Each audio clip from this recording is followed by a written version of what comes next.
Hello and welcome to episode 75 of the Parapod. You're here with your hosts, Mark and Owen. What is up? For yet another episode. A more focused go at it this time rather than last week. Last week's adventure, it wasn't even brown down, was it? It's just lean and mean. It was lean and mean. Mm-hmm. Yeah, it was a machine anyway. But yeah, this is a way more focused episode. We're going to be talking about Abbas Kiarostami's Close-Up later on in the episode. 1990 docu-fiction film, kind of following on the theme from F for Fake by Orson Welles, which we did 2 weeks ago, as you'll kindly remember. Mm-hmm. If you've been following along. Yeah, you better have been. You fucking better have been. If you're a new listener, go back to the start. If you're a new listener, stop listening now. Go back to the start. Yeah. There's a thread. There's a narrative that goes throughout this. Yeah, you need to know the lore. Yeah. Yeah. It doesn't really make sense if you don't know the lore. No, yeah. Like all previous 74 episodes. One great grand narrative that's being constructed here, 1 week at a time. Exactly. Yeah, it's like 4 days of audio. Yeah. You know, you can whack that out in a week. Blasted. Yeah. Knock it on, don't do nothing else. Yeah. But yeah, we'll be talking about that later on. It's going to be an interesting discussion because there's a lot to talk about. Iranian film. We don't talk enough about Iranian films. Yeah, even though it's pretty big. It's pretty big. I've only ever seen Kiarostami films. Yeah. It's mad that they have such like a prestigious kind of like, you know, native cinema even after, you know, the revolution. After everything that happened there, yeah, they still made, like, they had kind of subversive films. It came out in 1990, so 12 years after everything went fucking mental over there, you know. Like Kiarostami's like well regarded as well. Yeah. Within Iranian films, so he's a big guy, yeah. He's a big head. They're a weird group over there. But I'd love to go one day. I'd love to go to Iran. Yeah. See what's happening. Say it's a nice country. I'd say it's like one of those where, like, if you went, you're like banned from going to every other Western country for like 5 years. Yeah, like we won't be let back into Ireland. Like, oh no, yeah. But yeah, until then, we're gonna just a bit of shy talk next hour and a half. Be grand. Talk about whatever. Yeah. I'm actually gonna. I wanna pull our news section to the forefront. Well, one of the news section topics. Let's do it. Because I want to talk about this Texas Chainsaw Massacre trailer. Yeah, there's a lot to talk about there as well. What the fuck? What the fuck? I can't say I'm surprised, but I'm still disappointed, you know? Yeah. Somehow my expectations were low. I still failed to reach them. Yeah. I don't know what to say about the film, you know? I mean, I just think it's hilarious that, like, in everything that we talk... Because we've been talking about this film a lot. Yeah. Way more than it deserves. Yeah, more than anyone else probably on Earth. Oh, man, I think we're looking forward to it more than anyone else on Earth. Yeah. And, like, we were taking the piss at the film, being like, oh, what if it's like a 2018 Halloween film? What if it's got phones in it and cancel culture and all, like, bad politics? And the trailer comes out, and lo and fucking behold, it is literally it's our worst nightmare. It's our worst nightmare. It literally is, yeah. It's the worst thing they probably could have come out with. Because I remember we were talking about there was like a few leaks that I read on Twitter about the film. Like, it's all completely accurate about. Yeah. Like, the setup is like these kind of liberal, you know, urban elite, you know, snowflake kids or whatever buy a town, and it turns out that Leatherface lives there, and he's like fighting back against gentrification or something like that, you know. Which, right. I don't like, because like all the like liberal people in the film, they're all like people of color. Yeah, it's just women and like and minorities. Yeah. And it's just like it's like Leatherface is going to put them in their place. That's like, it's just like, how dare you come and try and take the white man's land? Yeah, I don't understand what it's trying to say. There's no way it does actually. It's a Netflix film. There's no way it's like this racist tirade against fucking, you know. Yeah. They would have edited it if it was that. Yeah, that I suppose it is Netflix, but I don't know. That trailer kind of looks it like is it dodge. is. It just looks cringe. It looks extremely cringe, you know. It looks like it's really trying to be Halloween 2018 as well. Yeah. Like, even the fact that it has like Sally. Like, Sally is not. Yeah, Sally's in it. Yeah, she's looking rough. Oh, gee. She shouldn't be running around trying to. That actor didn't even fucking do anything afterwards. Like. Yeah, she was in Texas Chainsaw 3 or whatever. Yeah, for one shot. One shot. Yeah. But like, even like it's not like Laurie in Halloween, where like she is very central to that franchise, and even in films where she's not in it, you know, it's her niece, it's her nephew, it's someone that was. It's the dynamic between Michael Myers and Laurie. Yeah. You know, there's something going on there. Like, I think. Yeah, no, in every single film, like, you've got 4 and 5 that are the cult. The cult ones, but they're like She's that's still, that's going the after family's still in that. Yeah. that's still going after Jamie, Mm. and then you have Resurrection and H20, which both have have Laurie in them. So like and then 2018 is just like, oh yeah, well Laurie's coming back again. That makes sense. Sally has never once been mentioned in Texas Chainsaw Massacre franchise. So why are you trying to make her a Laurie when she's not a Laurie, bro? Yeah, that's the thing. She doesn't like Jamie Lee Curtis. I don't like. I obviously haven't seen this, and like We're basing this off the trailer. Maybe it's an amazing performance by year one, but like I really doubt it, because Texas Chainsaw is nearly 10 years before Halloween. Halloween as it is, Jamie Lee Curtis, she's old in Halloween 2018. You know. Yeah. And this one, you have a woman, you know, who's even older. Who's 10 years older than that. Yeah. It's like she's supposed to be taking on fucking Leatherface. I will give it, the design for Leatherface is quite good. Yeah. I thought it was a not a saving grace, but like something to latch onto, because he's like a butcher kind of. He has like a butcher kind of. Yeah, he looks like a butcher. Yeah. I like his mask. His mask looks like a face. Yeah, it looks authentically like a face, rather than just like a fucking sack of shit, you know, like the ones like the that they dried shit that he has on his face. Yeah. But yeah, I like. When's this film? This film is meant to take place in like the 80s or 90s as well. Is it? I'm pretty sure it's not meant to take place in.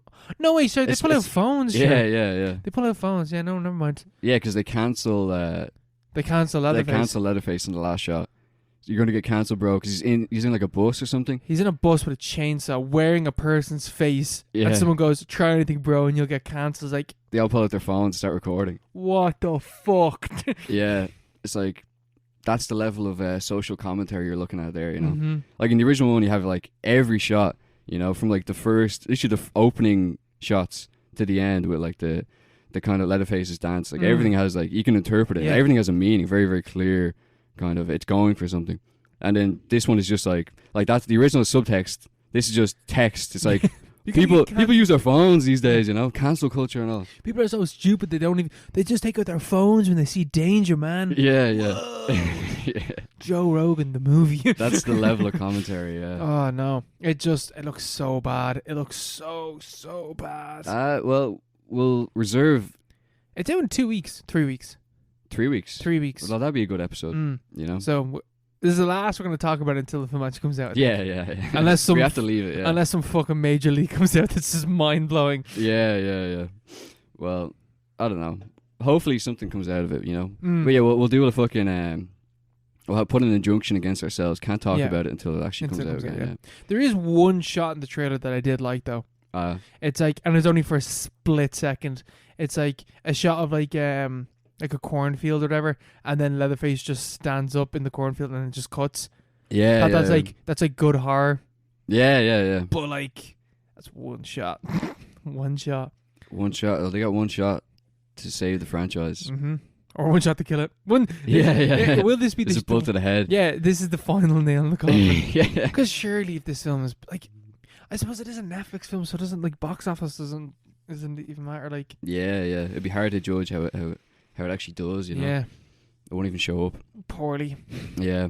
Did you see the new Unabomber trailer? No, I haven't. No. We should talk about that later. You should watch them. Yeah. But yeah, then text yourself. We'll get onto that. But have you been watching any movies? Well, I've been watching. Oh, talking about bad films. I fucking watched. All right, this film has two fucking names.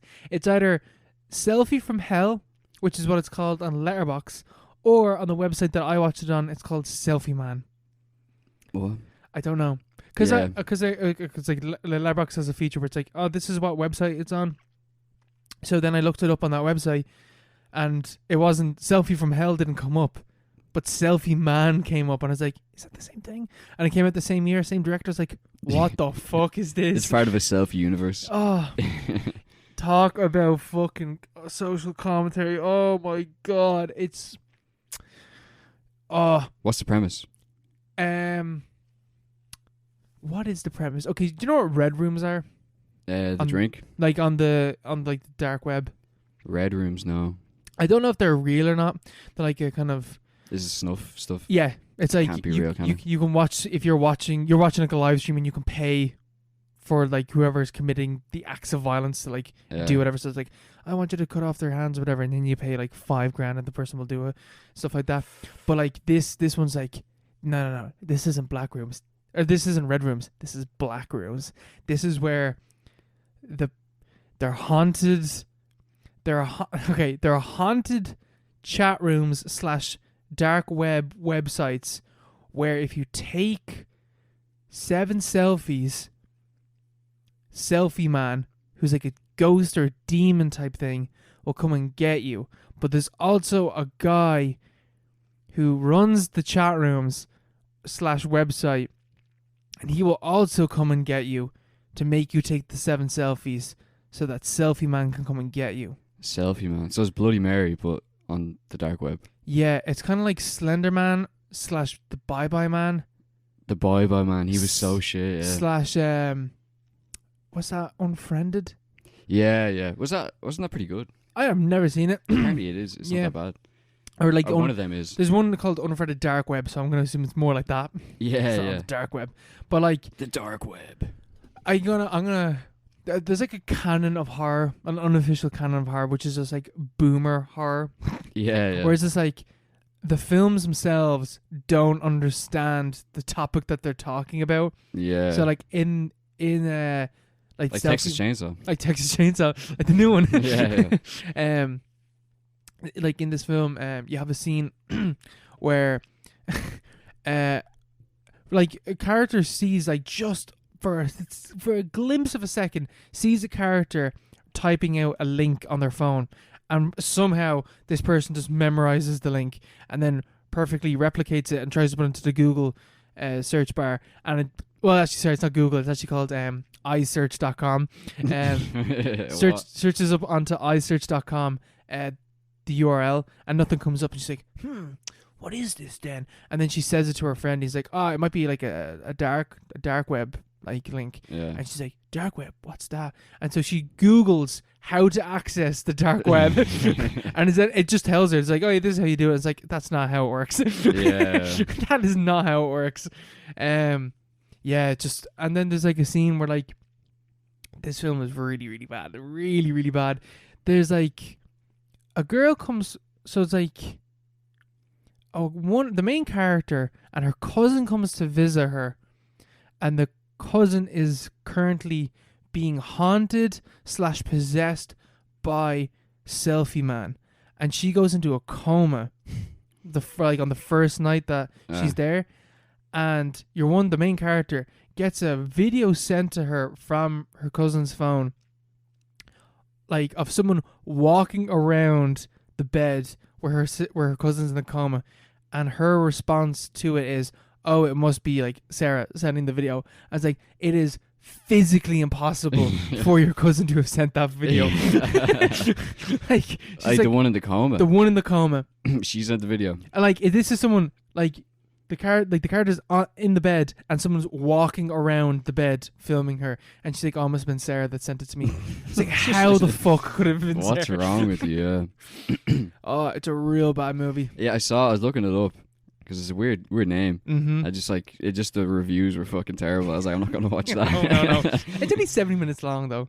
Yeah. Well, that's okay. Like this is on like the Letterboxd like bottom 10 films ever made. Oh really? Oh, it's really fucking bad. Yeah. It's just a Letterboxd kind of film, you know? Yeah. Oh, it just gets dunked on. Selfie from Hell / Selfie Man. Selfie Man is maybe a better title, but Selfie Man's a terrible title. Yeah, but it's a better title than Selfie from Hell. Selfie Man, that's just Slender Man, like. Yeah, you know? no, yeah, but at least you're being honest about what you're doing. Like, he's Slender Man, but he takes selfies. You know, that's the pitch. Yeah. Oh, yeah. Oh no, and like, there's another bit where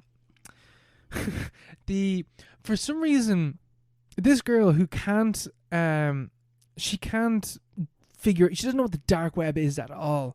Like, I just picture this girl going around the entire time. I was like, what is the dark web? How do you get there? Like, but she's talking to some guy that she's never met, like Skype or whatever, and he's like her like love interest kind of character. And then she shows up to his gaff, and he's like, how did you figure out where I lived? And she's like, oh, like triangulation, whatever. It's like how the fuck, Triangulation. like using like cell phone towers to figure out where he lives. I was like, how the fuck can she like hack? She like doxed this guy, but she has never heard of the dark web before.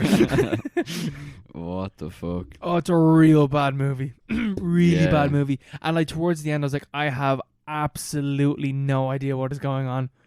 They end up going to a warehouse. There's a guy who's like hung himself, but he's like possessed by the Selfie man, and like a couple people die, but I'm not entirely sure how they die. Yeah. What does the Selfie man do?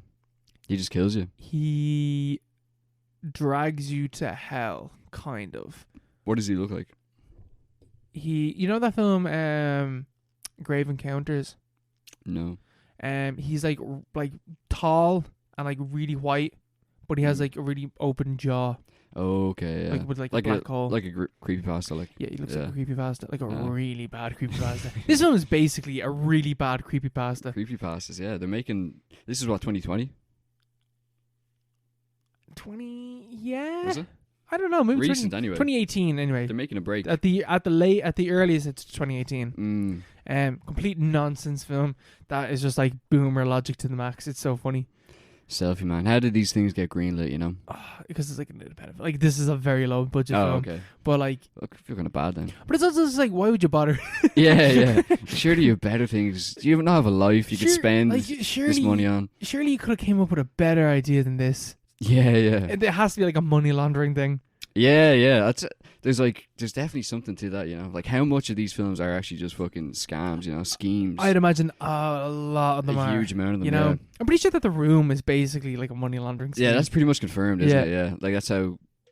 Like, even the idea... Yeah, that struck me when I was rewatching The Disaster Artist, just like, thinking about... Because it's supposed to be his... Because the film cost $7 million to make. Mm-hmm. Obviously, he went to extreme lengths and, like, overspent hugely. What is it? Shot in film and digital. Yeah, and bought the cameras. It's so funny. But like at the same time, no one knows where he got the money, and like I think the only information about it is something to do with jeans, counterfeit jeans, which is like also known as like a money laundering kind of racket as well. Like all these films, you know, independent movies, they don't exist. Money laundering, mafia. They have, but like especially when they're films are this bad, like yeah, almost on purpose, you know. And like The Room and stuff like that. Like the films are so bad. Food Fight, clearly money laundering scheme, you know. I'm pretty sure that Food Fight though, that they had it done and then the film got destroyed in a fire. Yeah, of course. Sure it did. Yeah, that's an insurance fraud. Like, yeah. All our stuff burned down. It's like, pay up. Oh well, sorry investors. Yeah, but yeah, don't know. It's just a bad movie. Fuck that. I'm not gonna watch it. No, so. Jesus, no. It's not even like it is at certain points a fun bad movie, but it's also like boring because it doesn't make any sense at all. Yeah. And it's just jump scares galore and like loads of noises and stuff like that. Yeah, fuck that. Yes, that's not a good movie. We deserve better. Did you watch something better? Yes, I did. I did. I watched Galveston. Have you ever heard of Galveston? I think I have. It is a film on Mubi. It's a film on Mubi. It's based on a book by Nick Pizzolatto, who might ring some bells. That's the guy who did True Detective. He did all the True Detectives, you know. So he's the writer for True Detective. It's based on his book Galveston, which while I was watching it, I remembered that I actually read most of Galveston, but then I stopped reading it because it was really boring. So back in the day, back when True Detective first came out, because your man's a really great writer, but he's usually constrained by convention. Yeah, you know, because he saw that in True Detective. Like you see. Like, not just the first season where it just completely shits the bed. Like, we talked about that before, you know. The second and third season. The second season, just like, he's like parodying himself from the first season. Even the third film. With none of the interesting ones, yeah. And then the third one is good, but like, it's just very, very, very conventional. Very conventional detective noir story, you know. Very slow. Yeah. And that's the thing. And, because you kind of see it with Galveston. Because Galveston... When's this from? 2018, I think. It's not that long ago. It's your one. It was directed by Melanie Laurent. She's you know that French girl. She's in Inglourious Bastards. Blonde. Yeah. Yeah, it's directed by her. She's a good actor. Yeah, she directs. Man. Yeah, she directed that. It's really well. Like it's the same with like True Detective. Like Nick Pizzolatto, he's producer on this as well. Like, clearly, really knows what he's doing. He's clearly really good at his job. But like, I think there's like a imaginative like block or something in his mind. Yeah, like writer's block at certain stage. It's just very constrained by convention, and like it was very apparent in the book, because I remember when I bought the book after I watched True Detective like initially back in 2014, and the book is just like, it's True Detective without any of the like interesting parts, you know, like the weird mystical kind of mystery element to it. It's just like a straight kind of detective noir story, and the film is the exact same, but it's just like done really well. Like it's like well shot, it's like really well acted. It's the guy Ben Foster. He was he's in like Pandora and stuff like that. Blonde fella, he's really good good in it. He's not in much, but he is very good. And then Elle Fanning, you know her, she's in loads of stuff now as well. I don't recognize the name, but what's she in? She was in fucking Neon Demon. Oh, the main girl in that. Yeah. No, I've never seen Neon Demon. But but she's in that. Yeah. But like, it's about the basic premise, very cliched premise. It's like this like rough and tumble, fucking New Orleans cop. He gets ambushed by his fucking his sergeant or whatever.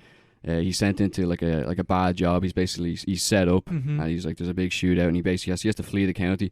But when he goes into this fucking crackdown or whatever, there's this girl tied up. She's like a sex worker. It's Elle Fanning, and he rescues her. And there's like a whole kind of, they're on the run, and it's like, she's like, oh, I have to go back to this house to collect my sister. And then she brings her sister along, and she ends up shooting her dad. And it's all this like, it's like we're on the like it's fucking. Kind of sounds like true romance. Yeah. It's a film like everyone's seen before, you know. It's like, it's nothing. There's no surprises whatsoever. It's just really, really well done. And they're on the run and stuff. And it's like this fucking renegade, roguish detective with like a sex worker. He saved this like damsel in distress. And there's like also like another little girl involved, and they're like hiding out in a motel and stuff. And obviously the past catches up to them, you know. They can't run from their past forever. And there's a big showdown and stuff like that. Like, you can... It's a genre movie. I don't even need to describe it. You know how it goes. And it's set during... I think it's set in the 90s, and then it ends around Hurricane Katrina when that happens. And the entire time he's supposed to be like... He's like dying of cancer as well. He has like lung cancer. But very, very, very basic. Like, there's nothing beyond what you'd imagine is there. And it's just like... It just sums up Pizzolatto as like a... You know... He's a great professional, but like, I don't think there's a huge gap that he's missing. There's something in his head that's missing, whereas like his big break in his career, he doesn't seem to understand why that was his big break, you know? Or he's just comfortable in what he's doing. He thinks he's successful for the wrong reasons, like. Yeah. It's like, this film is like, it's 2018, and you know, the damsel in distress kind of thing convention is just like so tired. You know, even at that stage, like, is this an 80s film? You'd be like, yeah, like, you know, makes sense. Like, it's a good 80s film. Like, this is like, it's like a remake, a really like high quality boutique remake of an 80s film. Yeah. So you're like you're Pizzolatto, you're capable of better. You know, that's what I was feeling the entire time. It's really good movie. Yeah, you know, it's well worth watch. But it's so weird because like the great thing about like season 1 of True Detective is like the Lovecraftian kind of cosmic element that like there's something like really big going on. But then like, you know, I haven't seen season 2, but like season 3, there's not a hint of that. It is just literally like, who killed the kid? Yeah, because like the whole thing with season 1 was like, it's very like, it has the neo-noir kind of like Russ Cole is like, he's like a tortured soul and all this stuff, and Marty's like the womanizing like fucking roguish detective, and you have those conventions, but the entire time it's being subverted by the fact that like they're clearly in way over there. Yeah, like, the framing of the story is completely different, and something that's constantly running underneath the kind of conventional things that appear to be happening. There's always something else happening beyond what you see on the screen, you know. So it's like there's a twist to it, at least, you know. With this, it's just like what you see is what you get. There's nothing. Yeah, it's just generic. Like, there's nothing beyond it. Yeah, there's no subversion. There's just pure genre, pure convention, and there's nothing really beyond it. So it's unfortunate, very unfortunate, I think, because it's just kind of wasted. I just feel it's because it just could have been a lot better, I think. Do you think that maybe he needs like a writer alongside him, really? Like, I don't know. Or like, because he's such a great writer as well, you know? Or just have him do the detective stuff and then have someone else co-write the like weirder shit that could go on. Yeah. Because like, do people really want to be watching detective stories anymore? That's the thing. Yeah, that's why True Detective season 1 was such a big hit. I'd say because it was well done detective story, but at the same time it wasn't a detective story at all. Yeah. Beyond what you see on the screen. Like I don't think he really needs another writer. It's just like there's some kind of deficit of imagination. I don't think it's even a problem with him. It's just in general, because there's clearly an appetite there for that kind of like twist on, like, people don't want a really basic genre film. They want something that is like something else going on underneath it. It doesn't matter if it's like Lovecraft or whatever, or anything. It's just, it has to be a twist and it has to be a fresh original take on it. Yeah, this is just like it's like a fan fiction. You know, it's a really good fan fiction. Yeah, that's but like it's a good film though. Yeah, it's a good film. I know what you mean. It's a great dad film as well. I'd say all dads out there should watch it. Yeah, it's very good. Because like I know exactly what you mean. It's like it's a very good film, but it's lacking that something extra to make it great. Yeah. Like there's such a great skeleton there. But you just you have to demand more, Yeah, you want more. You have to want more. Want more because it's so vibey as well, and the whole like Louisiana, even like there's nothing wrong with conventions and like genre. No. It's like they can often be very good things. Yeah, like because yeah, jump off from them. yeah, you jump off and you develop it. And you add new things. Like straight into the film, you have like it's the guy. His name is Roy Cady, and like his dynamic with like his boss is like it's like a real like. Badge gun now, Katie. You destroyed half the cities. You're a wild gun. You're way too deep in this case, But it's good. It's good because you can take that different places, and it's just like it's just a point of reference for the audience. Yeah, but you never get beyond the point of reference, so you're really constrained there. Yeah. Have you ever seen BoJack Horseman? No, I've never watched. There's a really good scene where like one character, he's like the cop character, and his sergeant's like, give me your badge. Detective Mark, give me your badge. You're a loose cannon. And when someone else goes like, I don't see him as a loose cannon. I think he's more of a cop with nothing to lose. And then someone's like, no, he's a cop with a bad past. That's the thing. Yeah, there's something really funny about like just like give me your badge and your gun. Yeah. It's like come on, like come on. You're way in over your head, Katie. It's like it's just great, It's funny. It is funny. I always laugh when I see something like that. They're so serious about it in this, and they expect you to take it seriously. It's like, come on. This has been parodied to death. Yeah. If you're not gonna add anything, at least be self-conscious about it. Yeah, be aware. Yeah. Be more self-aware. I'm trying to think. I've been watching. I didn't get to really watch that many films this week. Been a very busy boy. Busy lad. Busy work and fucking stuff. Boy. Fucking work, man. It's hard. Absolute the work pain in life. In the hole. Absolute pain in the hole. Yeah. I'm actually trying to think. Did I watch anything? I did. I watched one thing. The next installment in the Resident Evil franchise. The Res Ev. The Res Eve Retribution. Number Res 5. Ev. We are nearly at the end of our Resident Evil. It's 6, is it? There's 6. 6, yeah. We might do the new one. The newest one that came out this year as well. The one on Netflix? No, the one that just came out, like Welcome to Raccoon City. Oh, okay. But that looks like it's just a bad film as opposed to like... Yeah, and Mila Jovovich isn't in it. Yeah, she's not in it. Fuck and it's that. not directed by Paul W. Anderson. Forget it. Forget about it. But yeah, Resident Evil Retribution. I took so many notes watching this film. Because like, to me, like, this is the best of the Resident Evil franchise. It's also one of my favorite films ever made.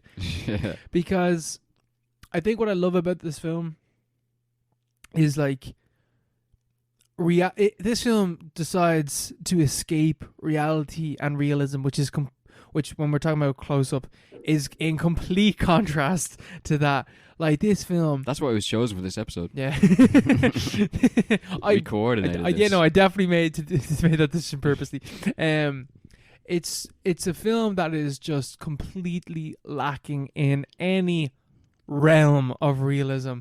Like or seriousness. Oh Jesus, it's like not serious at all. We're in a what is it? A USSR Russian underground base where they used to make nuclear submarines that that Umbrella Corporation have bought and turned into these massive cityscapes for running simulations in.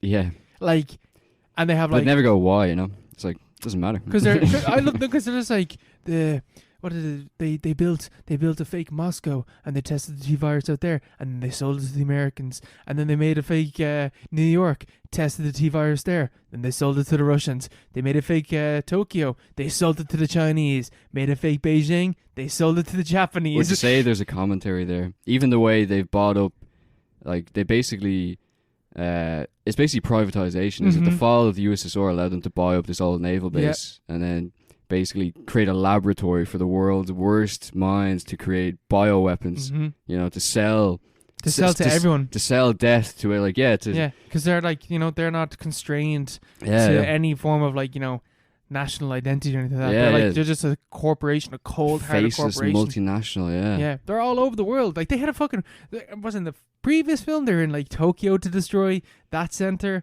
and now they're in Moscow to destroy, or like in, they're back in Tokyo in this one, aren't they? No, they're in the simulation in Tokyo in this one. They're like the remember Alice in the fourth one was like with all the clones destroying that base. That was in Tokyo, and then they also owned massive fucking aircraft carriers that were going up and down America collecting people to test on them. And they also own this underground base in the arsehole of nowhere, Russia. They own it all. There's companies like that. They own you. They own you, yeah. At the end of the day. It's like that. Which one? What film were we talking about? Was it? Yeah, it was the other guys. It was just like, what did they do? It's like they do everything. Lendo Global. We're in everything. It's such a huge corporation that you don't even know like what they're actually in. They're just in everything. Which I actually think is actually how they start off Resident Evil. Like they sell military weapons. I think they actually say like every home in America owns something that was built by Umbrella Corporation. Pretty sus if you ask me. That's commentary, political commentary. I mean, that's better. 'Cause that is literally better. I can't believe Resident Evil franchise has better political commentary than the newest Texas Chainsaw film, and also Selfie Man. Selfie Man. I can't believe it. I can't believe it. Who could have seen that? I was anticipating. Tour de force. But yeah, like, I like how this film has two openings. Basically, we get the. Did you appreciate that reverse opening? The reverse opening, like the opening where everything is just going in backwards, and Alice is like in reverse with all the title credits. Oh yeah. The opening's going on for ages as well, and she explains the entire series again. And then that scene plays again, but normally this time. Yeah. What was going on with the suburban Alice? That's a clone. That's a clone in the simulation. Oh, okay. Was that explained, or did I just missed that? I don't know, because you said you didn't finish this film. Yeah, I only got halfway in. I literally think that you just missed out on that. Oh, okay, yeah. Because I was like, what? Is this a flashback or something? Because the little girl that's with her gets picked up by Alice later on, and then they basically become like Ripley and Mort, or Newt in Aliens. Yeah. So. Yeah, she was like fucking playing house with Imhotep. Yeah. Man, that's what I love as well. It's like they just bring back characters again. Yeah. It's like, you're there again. Here's Michelle Rodriguez, and there's two of her in this one. Yeah. There's a bad one and a good one, and they both die. So Michelle Rodriguez dies 3 times in the Resident Evil franchise. What a series. Is Wesker recasting this? No, he's the same guy. He's very good. He's so menacing. He's such a video game character, you know. He at the end of the film, he's the president of America, and he's a good guy. He's a good guy. He's like, Alice, we need your help. We need to destroy the Red Queen because she's gone rogue. She's trying to take us all out. The end, the end shot is sick. The end shot is just like the White House, that like Wesker's taking over the White House basically, and he has like the last remnants of like human civilization, like just in the White House, taking on waves and waves and waves of zombies and like bioweapons and stuff like that. It's all coming at them at the same time, and he's just like, Alice, we need your help. And he like takes off his glasses, whatever. It's like, we're at war. And then it just zooms out, and you just see all this cool shit. Yeah. And then it just ends, and you're like, oh, I can't wait for the 6th one. Yeah. Too bad the 6th one does not pick up at that stage. Well, we'll see what happens with that one, because I've never seen it. The 6th one, I actually think that the 6th one is maybe the worst one. Really? Yeah. It actually returns back to... Well, you actually might like it because it turns back into the Mad Max series. Yeah. But this time, it came out. The sixth one came out after Fury Road, and so we get a scene where they're like driving in a car and people are like jumping onto the car as they're like bombing it down the desert, like taking people out and stuff like that. So like it literally turns into Mad Max Fury Road. Plagiarizes, yeah. Yeah, I mean these films kind of do plagiarize things. Like that's the thing, though. You know the big liquor things.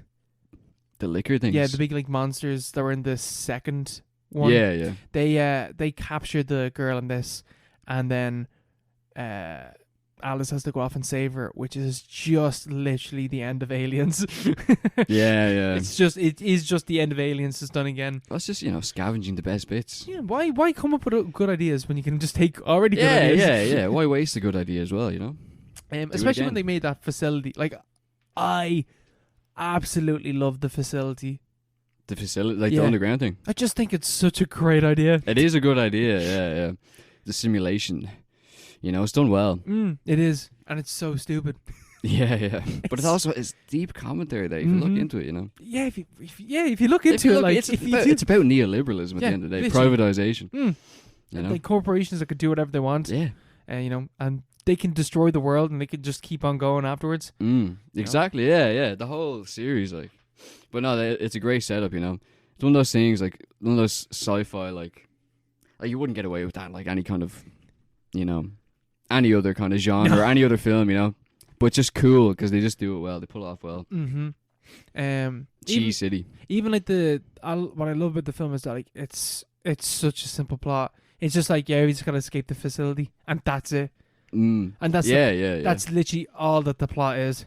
Yeah, high concept. It's just like very basics. Like let's get out of here. It's like Judge Dredd struck me as that kind of thing as well. It's like let's just get the fuck out of this high rise. I just love films that do that. Those kinds of films, yeah. It's like siege situations. Get out of here, man. Lynch, get out of here with your complicated plot. I don't care. Yeah, just give me. Mulholland Drive. I'm like scratching my head. Like what does that mean? Whereas like you have this, you have Mad Max and stuff. Oh, it's just a mad chase for like 2 hours. That's it. Simple. It's that simple at the end of the day. It is all you want. All you need. That's all you need. I just want get to point A, point B, and like in terms of narrative and also like movement. Because then the plot is there's always a nice tick to it then. Because as the characters are moving, like it's like I'm just describing like the narrative of the journey. Yeah, the journey. Yeah, like that's all that it is. Yeah, you can't go wrong. But self-contained. It's self-contained. It's self-contained. This massive facility that is huge. Yeah, it's like a time bomb. It's pressure. You got narrative pressure there. So you're creating good situations. And the place is about to blow up. Yeah, just throw that in there. Also, it's about to blow up. Like, why not? It's like, here's this massive facility that's already ridiculous, filled with zombies. We got zombies with guns in this one. We got like bunch of monsters. Did you appreciate the fact that there was 2 of the big dudes from the fourth one? Yeah, the executioner. Yeah, I was like, they still haven't explained that guy, but he's just there. He's just there. He just doesn't die. And there's 2 of them. And now there's 2. Yeah. And they get their fucking shit wrecked again. Yeah. Oh, yeah. Michelle Rodriguez, when she dies, it's a really cool visual though. She gets because they all escape basically, and it's like okay, the film's over now. But then a submarine emerges from the ice. And Michelle Rodriguez gets out with that, like, the blonde hair. What was her name? Wait, I took down her name. Jill. The blonde hair Jill. That, remember the girl in the second one with the blue suit and she was just, like, shooting zombies and stuff like that? Yeah. That's meant to be the same character. Oh, but they're recast. They just recast her. Yeah. It's like, that's Jill now. Yeah. It's Jill. There you go. Deal with it. They get out of the submarine and they just start kicking the shit out of Alice, and then Michelle Rodriguez like kind of turns herself into like a zombie with the Los Plagas. Oh yeah. Yoke. And then see, this is the part of the film that I actually don't understand because she's a zombie at that stage, but then the regular zombies still attack her, and they don't eat her, but they do like pull her down into the ice basically because the ice breaks and she falls in and they all pull her down. Have you seen Aquaman? No. Oh, okay, never mind. There's like a visual. There's a reference. It's not a reference, but like it's that kind of visual where like you see it a lot where it's just like swarms of bodies going towards like one point of light and it's all like yeah. It's just like that. It looks. It's a really good, cool. yeah, It's a cool visual. I think the visuals in this film are very cool as well. Like in the fourth one. In this one. In this one, you know that fight scene in the white hallway and stuff like that. Yeah. It's really has a real sheen to it, you know. Like the others didn't look cheap, but this is like a. I don't know. You could tell it was like. It's what 2012 is it? I think it's 2012. I think you're right. Yeah, I think it is 2012. But yeah, it's like it looks good. It does. You know, looks sexy. That underground bass, you know, sci-fi to the nines, up to the nines. You know, that's what you want. Bitching. Yeah. Absolutely bitching. I want an underground bass. Man, I would fucking love to have an underground bass. Yeah. I used to like that. Used to be a thing when I was a kid. I really wanted like a bass. You know, I used to like draw what my bass like. I wanted it to be like the layout and stuff. Man, I'm not joking. Like most nights when I go to bed, I just imagine. I just like fall asleep imagining not like a bass. Having a bass. I'm not having a bass, but like imagining if I was like minted and I owned a gaff, and I just like imagine like what each room would look like or whatever. Yeah. Fall asleep like a baby. Fall asleep happy like. Yeah. I used to. And then I wake up, I'm like, oh, the horror. You used to wake up screaming. Book of smells like I'm still in my tiny room. Well, my room's not small, but like it's not as big as my room and my fake gaff that I own. Yeah, in my base. In my base. Yeah. What would you have in your base? I'd have the Situation Room from Scooby Doo 2. Sick. With couches and stuff and one of those conversation pits. Man, I would fucking love to have a conversation pit. Yeah. They were never in fashion here, but like they should be in fashion. They should. You know? They're pretty mad expensive though. But I imagine you need a massive gaff to have them. as well. Yeah. I'm sure there are people that have them, you know. In which case, stop listening. This isn't for you. You know? This podcast isn't for you. You're too rich. We're too poor. But no, yeah. But yeah, you need that in a base. Also, like, I just want it to be wide rather than stairs. I don't like stairs, you know. But also not too many rooms because you won't use the rooms. Yeah. So just really big rooms, you know. Like filled with stuff. Yeah, 4 or 5, you know. But they're just huge. You know, different compartments and stuff. Huge beds. Playrooms. I'd love in to my have, base. I'd love to have not like a ball pit room, but like a jump room. A jump room. Like a trampoline room. Yeah. You know what I mean? Yeah. Like a proper one though. Yeah, big fucking huge ceilings and stuff like that. Yeah. All coated, so like if you hit the ground hard, doesn't matter, you're okay. There's like no like joints. It's just all trampoline. Yeah. I remember years ago, literally fucking years ago, was in like Spain, and I was like, I might have been like 7. I could have been 6, 7, 8 around that age, and they had like a part that you could like. It was in like Cambrils. Did you ever go to Cambrils? No. It's like, you know, like a family resort. That's the word. Yeah, family resort, and they had this thing right beside like the pools and stuff like that, which was like basically like big trampolines, but like, you know, the divides and stuff like that. And I remember just seeing this kid fucking jumping from one to the next, and then he just completely mistimed it, and he just landed straight in the middle. I was like, well, he's dead. He's finished. Dead. He is finished. Brown bread. Yeah. Ever go bungee jumping? Would you ever go bungee jumping? Yeah, of course. Have you gone bungee jumping? Well, not, you know, properly bungee jumping, but you know the ones in resorts where you go really high. I've never even done that. I used to love them, doing flips and all. Oh, it's the ones on the trampolines. They're trampolines, but you go huge. But, you go really high. Sorry, that's been like actual. I was like, what results did you go into that you get to jump off something and like do a bungee jump? Yeah, really. Yeah. I was like, what fucking resort is that? No. Yeah. Sorry, not the one you're talking about. No, real bungee jumping off like a cliff. Yeah, would you ever do that? I probably would, yeah. I don't think my body would allow me to do that. I think but like you have the thing, you have the harness. I feel like my body is like, you can't jump. Yeah, I don't know. I think it's just the fact you have a harness would like sort of save it. Would you ever go? What you call it? Skydiving. Yeah. Skydiving. Yeah. I would never go skydiving. I'd shit my pants. I think I would do skydiving before I do bungee jumping. Why? For the simple fact that if I hit the ground, I'm definitely gonna die. As opposed to bungee jumping, where like, what if if it springs me up and then it springs me back down, and that's when it snaps, and then I'm just like paralyzed or something like that. Yeah. Or else like they've misjudged. There's when they like misjudge the fucking length of the cord, and it's just like they drown because like you just dipped into a fucking river, like, you know, Fuck that. Yeah, fuck I don't- that. If I'm jumping, I want to guarantee Over rocks. I want to like. You are either definitely gonna survive or you're definitely gonna die. Yeah, One or the yeah, other. yeah, Like, yeah. No one's fucking skydiving them, and like the parachute doesn't work, and then they're walking away from that. Yeah, like, it's like, oh.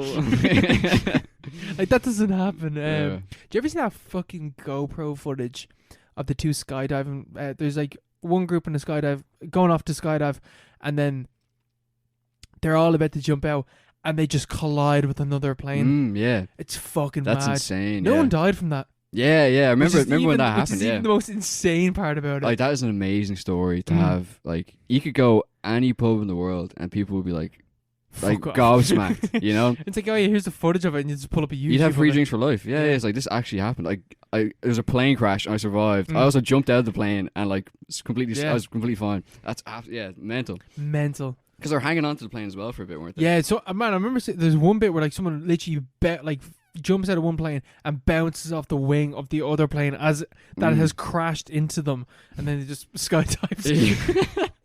You just skydived away. Yeah, so he's like a Bond villain or something. Yeah. That's it's kind of cool because you probably like accept your death, you know, momentarily. But then you're like, I'm alive, and you're just like the adrenaline. Yeah. And then like the adrenaline of, oh my god, I just survived a plane crash, and then oh shit, I'm 10,000 skydiving. feet in the air, yeah. And you're being chased by the fact that there's a fucking plane. There's two planes falling out of the sky after you. Yeah, I wouldn't do that now. No, I wouldn't do that. But like regular skydiving, I don't know. I couldn't do it. I don't know. I'm fucking shit scared of heights though. So Yeah, I'm not a fan of heights. my dad did skydiving years ago. Oh really? Yeah. He said he absolutely shat himself when he was up there. why was he doing it? He was raising money or something. I actually can't remember. I think he was raising money. Oh right, It yeah. was years ago. I can't remember the specifics of it. That's mad though. Yeah, my auntie One of did. those bucket list things. He said that like when you're jumping out of the plane though, you literally can't look down. Yeah, because you'd stop. Yeah. Which means you'd stop. You'd be like, I'm not going out there. No. As in like you physically can't look down because like Because he's holding your head up. because if you start to fall and you keep your head down, you'll get whiplash and your neck would fly back. Oh god, and you just die. Yeah. Imagine just going skydiving and you die before you get out of the plane. or worse, you do that and you fucking knock the guy out. That's because he obviously can't skydive himself. Like he had to have a guy with him. Yeah. So imagine if you did that and you knock out the guy that's meant to pull the fucking parachute. And you're like, sorry man, just cut him loose. Wake up. Peace, bro. Yeah. Oh jeez. Fuck that. But yeah, the force as well when you're falling down. You can't look down. The guy has to like tilt you so that you're able to like look at yourself like plummeting towards the earth Yeah. because of the fucking the G force, whatever. Yeah. I couldn't do that. Yeah, No G force way. is mad, isn't it? Yeah. I saw a video. I don't know where I saw it, but I saw a video of a guy. He's in one of those fucking gyrators or whatever. What are they called? Centrifugal. Like the one, which one? Like the theme park one, or like the one? No, that- he's the in the army. astronaut one? He's in the army. Yeah. He's like a fighter pilot or something. I think he's a Russian guy, and he's in one of those. What do they call it? Centrifugal fucking I have no forces. Yeah, whatever. One of those things where they spin you around, but it's in a NASA facility. You know, it's not like an amusement park. But he's in one of them, and it goes up to 9 Gs, which is around. I feel like that's around. Based off my like documentary knowledge from about 15 years ago, that's around the point where most people just pass out completely. Like you can't withstand 9 Gs, but he gets to 9 Gs because he's like an experienced fighter pilot. But his entire face just like melts down, and he looks like he's having a stroke. And then within a few seconds, it's done, and he's just there smiling and laughing. He's like, "Yeah, I'm grand, yeah," you know, in a real Russian way. I was like, couldn't do that. Because like, I used to think, right, if you were like a fighter pilot and stuff like that like you only experience G force from the wind, basically. Like it's the wind that's doing that to you. But obviously, it's not. It's just like the force that you're moving. Yeah, it's just the force being pressed, like, getting pressed back into your seat. Like, yeah, Wild. Yeah, it's not the wind at all. Yeah. I think the wind kind of decelerates you. Well, wouldn't it? actually, I suppose it's the same thing as when you have like water in a bucket and you swing it around. Yeah. I'm a fucking dumbass. That's it. Yeah, yeah, that is it. That's Yeah. just like a form of G-force. G-force. Yeah, G-force. it's a great film, by the way. That's fucking awful. That's film, a great man. film. I watched a film earlier this year. Well, that's our recommended film for next week. So G-force. What's your man's name? Tracy Morgan. Is that his name? Yeah. Yeah. What, is he in that? He's in that. Yeah. See what happened to him? No, He got fucked up in a car crash. Oh fuck! Really? Yeah. Oh, that was years ago though. That's why he's not in anything anymore. I didn't know that. He's all fucked up. His legs are fucked. Damn, I didn't know that. But he's a great guy though. He's a good guy. He's not in much though. He's a great comedian. Well, because he broke his legs. Well, he's in like. Was he in 30 Rock? Yeah. Yeah. He's also in Scare Tactics. Ever watch Scare Tactics? It's a show on Netflix. It's a prank show. I think I've seen a bit of it. Yeah, it's so good. I used to watch it all the time. It's just like really stupid pranks, and it's clearly fake as well, but it's just enjoyable to watch. It's like in Practical Jokers, you know? Yeah. It's clearly, a lot of it is clearly fake, you know? Are you looking forward to Jackass this weekend? This weekend? Yeah. I probably won't see it in cinemas, but like, I'll see it at some stage. Maybe I'll go see it in the cinema. Yeah? Yeah, if I get like really drunk beforehand. yeah. And I just like puke within the like first like 5 minutes. Yeah, maybe, yeah. Only then. Do you know there's new guys in it? Yeah, man, they have like Machine Gun Kelly and stuff in it. Are you... What the fuck? Yeah. They have a few random people who are just like guest stars. And they have like a new generation of like jackasses. That's so weird. I didn't think anyone else would want to do that job. Yeah, I suppose. Well, they have all these people doing it for free on YouTube and stuff. You know? I suppose, yeah, that is right. People do. Might as well get paid. Yeah, might as well get that bank. Cash. That'll be good though. It will be good. The trailer's all good. Yeah, it actually does. Like it looks like Jackass. Yeah, and Steve O, like that guy's so good. He's such an king. Entertainer. Yeah, you know. King. Was Martin Eden entertaining? Yes. What the fuck is this? You've never heard of Martin Eden? No. Nor did I until about 2 days ago. But it's on Mubi, and they're pushing it real hard. Because how I found out about it, I was watching YouTube in work, so I had to watch the ads. So, but like, you know the way Mubi does that? Like, do you get Mubi ads just randomly, even if you're not logged in? Like, they know I'm a Mubi viewer, but I've no cookies or anything associated with my other account in work, you know? They just know. They just sort out your vibe.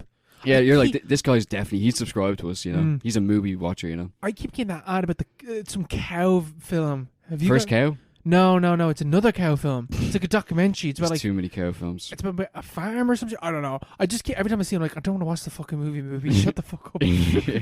But I got one. But you know the way Mubi do it, where they do the ad, but they don't say what the title of the film is. It's so. Do they do that on purpose? Yeah, I wonder if they do. It's like, go check out our website and see what other cool shit we have. Yeah, probably. Maybe. Yeah. But yeah, they had Martin Eden. They didn't mention the name. I was like, what the fuck, you know? But it looked kind of interesting, and I was looking into it. It's based on a book by Jack London. He's the guy who did like, you know, Call of the Wild and like White Fang, like ones about dogs and stuff in the Arctic. He wrote those books back in like 1905 and stuff like that. Yeah, way back in the like day. Tom Crean. Yeah.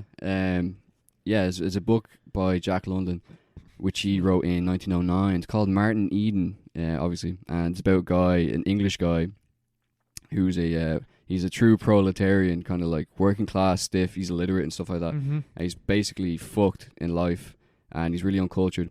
And it's about his rise, his cultural rise, basically, his accumulation of cultural capital, because he's aspiring to be bourgeois, but at the end of the day, he finds out that's not what he really wants, you know, because it's an empty kind of like... Yeah, it's an empty promise. It's an empty promise, exactly, yeah. He gets to the point where like he's like kind of like an autodidact, so he educates himself.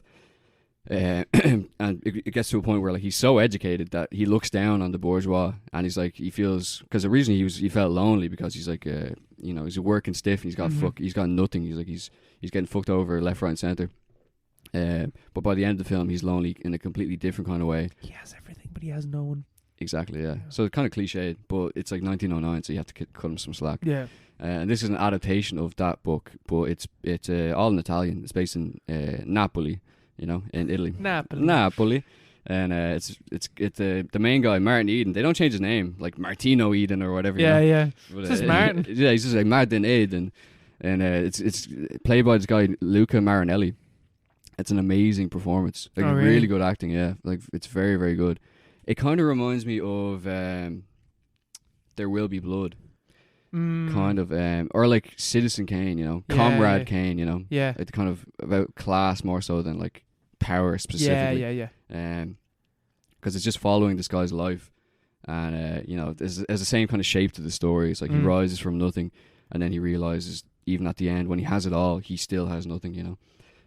But like Jack London wrote it as like, kind of a warning against bourgeois values. Yeah. And the kind of aspirational, like the American dream is just a pipe dream. Yeah, stuff like that. But people misinterpreted it as like just kind of you know, a sad story about this guy gets fucked over. Yeah. And like, he's like, oh, he's so, you know, he's such a deep soul. And he's like, he's way smarter than everyone around him, you know. Like, he's better than the bourgeois and the proles. But Jack London's point was that, like, Martin Eden is like kind of like a narcissist.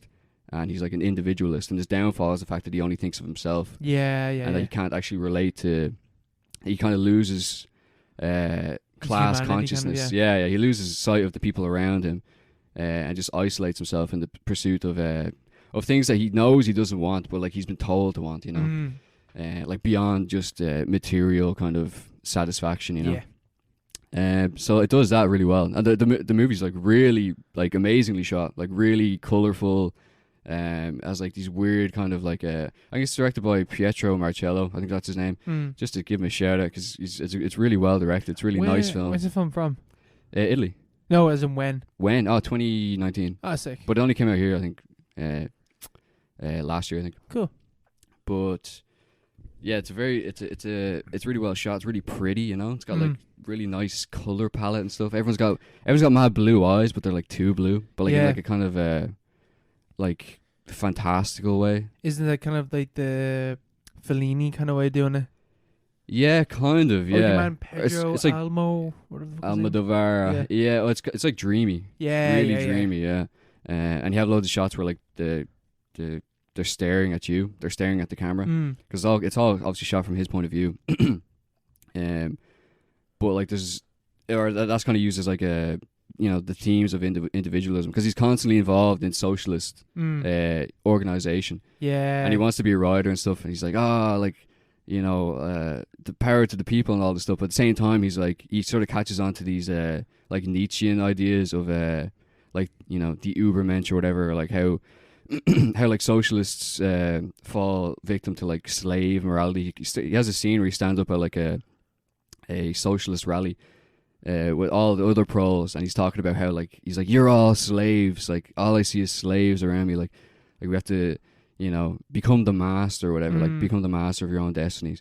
And it's not presented in like it's the thing with the same thing with the book, where people kind of misinterpreted it, like they don't, the movie's the same as the book, where it doesn't treat you as like an idiot. It's not expects like, you to work for. Yeah, it's not like Martin Eden is a fucking individualist scumbag traitor to his class. It's like you really sympathize with him, and he makes good points and stuff. And but at the same time, you can see that he's like, you know, he's going in the wrong direction, or he's really kind of he's an individualist, like in a bad way, or you see that the bad side of his individualist mentality, you know, like the narcissism to it. And it's just a really good film. I really enjoyed it. I think you should watch it. Yeah. Man, there are two films that I definitely want to watch: Galveston and maybe not Galveston, but like Martin Eden. Yeah, because it's an hour and a half. And, oh, perfect. Yeah. So it sounds like it'd be like a 2.5 hour long film. No, it's really good. It goes at a nice little pace. Clip as well. It's just like, it sounds good. Yeah. It looks really good.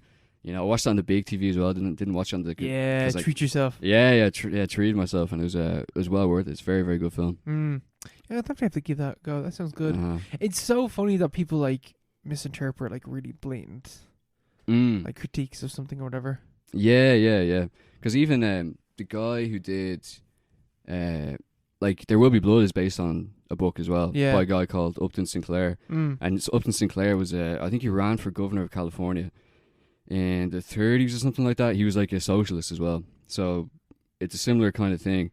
But like Upton Sinclair and Jack London would have been like close friends. Yeah, like I'm sure they would come out at like the same time. Sure. Yeah. Like Where's Jack London from? I think he's English. Okay. I believe, but the book is actually set in America or California, I think.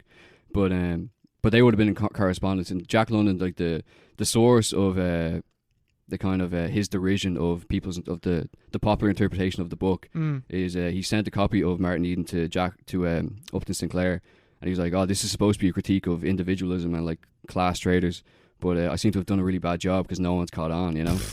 But like, you know, so even There Will Be Blood, that kind of like, and Martin Eden, it's the same, very, very much the same shape, same spirit, same vibe, you know. I've seen really epic kind of cinema. Yeah, I love I like that kind of individualist epic kind of film. Yeah, but it's also a critique as well. It's like it's not just falling into a convention. It's a very clear critique. you know, but not stupidly clear. Yeah, yeah. It's not treating you like an idiot. That's kind of like There Will Be Blood is kind of like that. Because, like, I've seen There Will Be Blood. I can't really remember that much about it. I just remember liking it. Liking it a whole bunch, thinking, well, that's one of the most beautifully shot films I've ever seen. Yeah, yeah. Have you seen There Will Be Blood? Yeah. Yeah. Did we watch it in school? A few times. I wasn't in your English classes. That sounds like an English class film. Oh, yeah. Yeah. I had to watch I had to watch Citizen Kane from my Kane. English It's class. kind of like Martin Eden as well. Yeah. Yeah, it is actually. Yeah, you're right. Very Yeah. true. Very true. Comrade Kane. Comrade Kane. Comrade Mark. We go for a break. Let's do it. And now on to our recommended film of the fortnight. We're talking about Abbas Kiarostami's 1990 masterpiece Close Up. This fiction documentary hybrid uses a sensational real-life event, the arrest of a young man on charges that he fraudulently impersonated the well-known filmmaker Mohsen Malbaf as the basis for a stunning, multi-layered investigation into movies, identity, artistic creation, and existence, in which the real people from the case play themselves. It's fucked up. Fucked up, bro. Yeah, getting them to relive it, but also part documentary as well. Mm-hmm. Which I didn't realize until after watching the film. You know? Yeah, it's kind of it's a strange one, you know? It is a strange one. It does follow on from F for Fake. Yes. In terms of, you're thinking about authenticity, because this guy's literally impersonating a director who then later appears in the film, directly interacting with the things that are being reenacted. Yeah. So they're like... It's a lot of layers. It was kind of hard to follow for some parts. I was like... Because I wasn't sure which parts were constructed and which or reconstructed and which parts were fake or which parts were real. Because it doesn't make it clear, obviously. No, because it's all shot the same kind of way. Yeah, it's shot like in a really... Yeah, it's shot in a realistic way, like cinema verite kind of thing. Like it's shot... Cinema minimalism. Yeah. Like the scenes... Like, what's his name? Kiarostami. He got permission to film the trial. It's like a civil case. It's very low key. You know? But it's like that's a real documentary footage of the actual trial as it took place. But it's shot the exact same, and it plays out the exact same, and the vibe is the exact same as the reconstructions. Yeah, you know, and even like the way that the case and the trial kind of play out is very cinematic. Yeah. That's what I understand why you would like, because you wouldn't really catch on if you didn't know. Because I'd read on the Wikipedia article that he'd gotten permission from the courts to film the trial, like. But like, if I didn't know that, I would just assume there's reconstruction because it's done so dramatically. Yeah, and it goes on for ages as well. It's like half the film. They're the best bits of the film, Imam. Yeah, because it's lingering, you know. But like at the same time, it's like the subject matter, like the subject itself, like your man. Sabzian, Hussein Sabzian, mad bastard. Well, like, mad fucking bastard. He's so he's like a Martin Eden of 80s Iran. He just never gets to the top. He's like really quiet and like you really sympathize with him, even though it's like, why did you do that? But I was like, he didn't really do anything that bad. Well, he stole like 2,000 Tom M or whatever. I don't know how much that is in euros. Well, he used to make. When he was working in the fucking post office or whatever, he'd give his ma 50 things, 50 tot or whatever their currency is, $50, we'll just say, in Iranian currency. So that, and she was like, oh, that's great. That's like, he's such a good son. Like, he gives me $50 for every day that he works. So obviously, 2,000 is quite a bit, or must have been quite a bit. I'm gonna look this up. Tehran versus Euro. No, Tehran. €1 in Iranian. Okay, so I'm just going to go by today's standards, not ours, looking at inflation, the inflation rate. Not doing that again. Well, according to this, €1 now is worth 47,000 Iranian reals. Well, yeah, that's not. Yeah, that's not. That's definitely post sanctions Iran. Yeah, they're not doing too good these days. Well, it seemed to be quite a bit anyway. But the thing is, like, there's a power dynamic as well, because the family that he's conned are like this upper class kind of upper middle class. They're bougie. They live in like a gated estate kind of thing. It's their own fault for being fucking idiots. Yeah, it's their own fault. Like, yeah, and it's like post-revolutionary Iran. You know, you're living in the Islamic Republic of Iran with like, you know, throwing people off roofs and like beheadings and stuff like that. It's like that's the impression we have in the West. But at the same time, you have like these. You still have like an upper middle crust in Iran of like bougie people, old money, and that's the, you know, what would you call it? Those are the fucking the marks in this. Like that they were victimized by this fucking random guy who's like no job and he's divorced and he's like nothing going on, but he's like really quiet and like really interested in the arts in like a really authentic way, because he's really, interested in the spiritual way. It's not just like a pastime, like a middle class pastime. It's like something that really like stuck with him when he was like a poor kid growing up on the streets. Yeah, because he had nothing else to do. Like yeah. I really felt bad for him as well towards the end. Like when he's like giving that big monologue at the end, like kind of just explaining why he did it. It's just like, I feel bad for him. Yeah, you do feel bad, but at the same time it's like, is he really just an amazing actor? Yeah, yeah, because like he pulled it off. Like he really pulled it off. Yeah, because at the start of the trial, they're really mad. You know, the family, because the family are sitting behind him, and he's there. Yeah, he's there in the dock, and he's talking to the judge. And the judge is really fair. Like he's like, straight away, he's like sympathetic. He's like he's probably like these fucking, you know, bougie bastards. They're like, leave this little man alone, you know. He clearly has like a sympathy with Sabzian. Yeah, even the fact that like the son of the family is like, yeah, we think that he's trying to rob us, and Sabzian's like, I wasn't trying to rob him. The judge is like, no, bro, don't worry about it. You're not being charged with robbing or attempted robbery, so you do not have to comment on that at all, because I don't care about that. Yeah, might as well have, you know.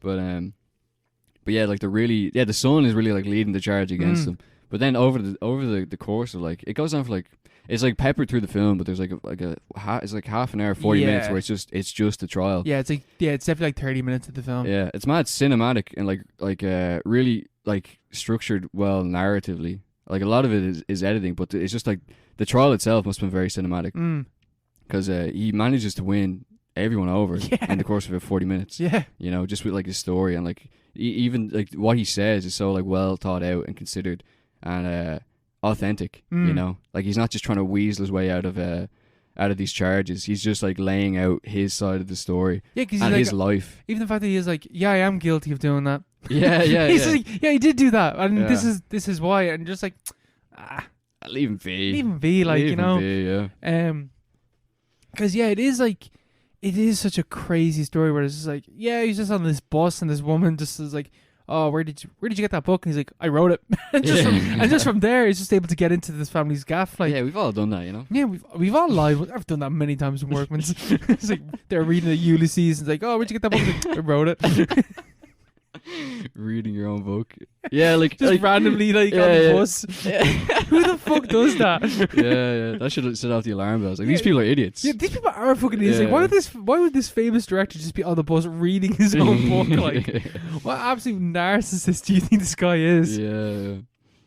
But like the blend of like fiction and reality is really like, I think, one of the most impressive aspects of this film. And like in the fact that they, like, why did these people agree to recreate these scenes? Yeah. Because like, I suppose because because the whole reason they're attracted to him or got defrauded or whatever by him is because they thought he was Makhmalbaf.